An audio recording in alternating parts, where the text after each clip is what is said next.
Joining us now, Dan Clifton, head of policy research at Strategas, a Baird company. And I will say a couple of very positive things. The Fed has been able to normalize rates, which we've needed to do for a long time, and the economy has hung in there, and there's a possibility of a soft landing. I don't know if that's what finally happens, but the labor market's held up really well. Inflation has come down, so there's plenty of good things happening.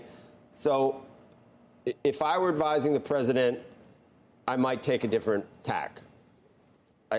There's sometimes when I think people are just shaking their heads saying we know that's either a distortion or just patently false. When they say real wages have been rising, that's not true.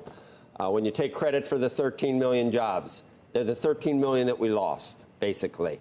So when you add it all up, you're at 33% approval rating for the economy. Will this move the needle? Will this help, Dan? Well, it's the beginning of the process, Joe, and we're 16 months out from the election, so we count yesterday as sort of the beginning of that 16-month process. And the president's laying out his case for why he should be reelected. Now, in all fairness to the president, as inflation has come down and wages have grown, real incomes have gotten better over the last few months. And this allows the president with more confidence to be able to go out and say that the economy is getting better. But, Joe, the reason why he has to tell you that is because voters are not feeling it. And if you just look at the consumer confidence data that was released this week, pretty strong number for current conditions, but expectations in the future continue to remain very weak.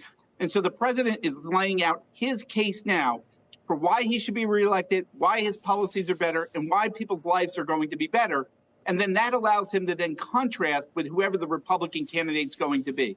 So we view this as part of a process. But he's got a long way to go, and it's very likely that the labor market is going to soften here, and that's going to make his challenges much greater in the second half of the year or the first part of 2024. The initiatives that we talk about, I mean, we haven't really done much of the infrastructure.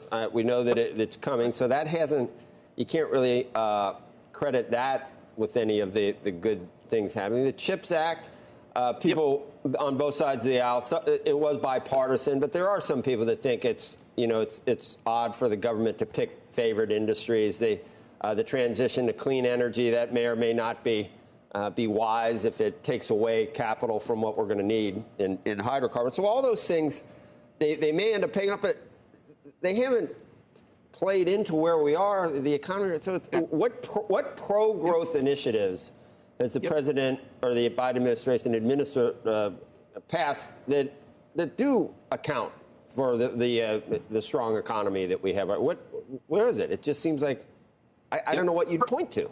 Yeah, the president wants to be able to say that his investment in infrastructure and clean energy will produce a future boom here in the United States. Right. But you're absolutely right. This money doesn't come out till 2025 and 2026.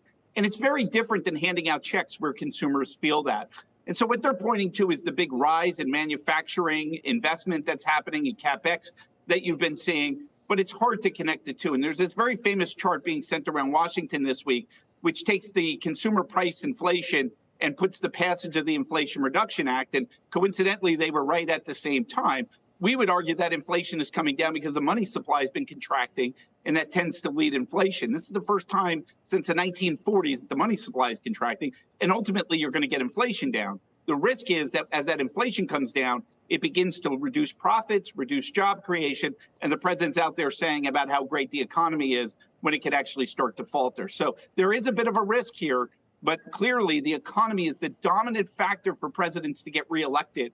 Yeah. Every president who has avoided a recession before their reelection has gone on to win, and every president that has had a recession 2 years before the reelection has gone on to loss. So it's pretty binary, and that's what they're trying to overcome. The comment about, I mean, if you look at an employment chart and you see the pandemic and then you see it come back, I mean, it took a long time just to get back to where we were. Yep. He came into office in January of 2021, and as we pointed out, we had already seen 6 straight months of 800,000 plus payroll growth. Absolutely. So he wasn't in office. So we weren't in the throes of the pandemic in January of 20. It was still. We were still feeling it, obviously, but see, that's another thing that most people probably think that's somewhat disingenuous. I don't know why you have to do it. We are doing much better now. Just, don't distort it. Absolutely. Joe, we follow this a lot closer than the average voter is worried about getting her kid to like swim class or something, so we got to keep that in context. But the clip that you showed at the beginning of this, talking about how bad things were when he came into office, is actually just not true.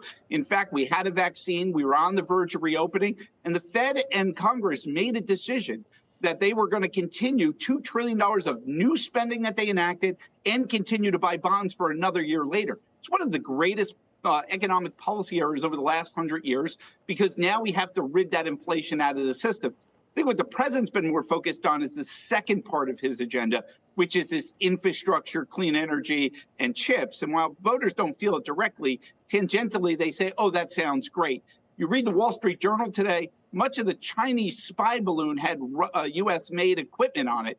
And that's why you'll start to see a lot of talk about banning products outside the selling outside the United States and producing it here to protect those supply chains. So they're going to play right up that national security alliance as part of their economic policy agenda as well.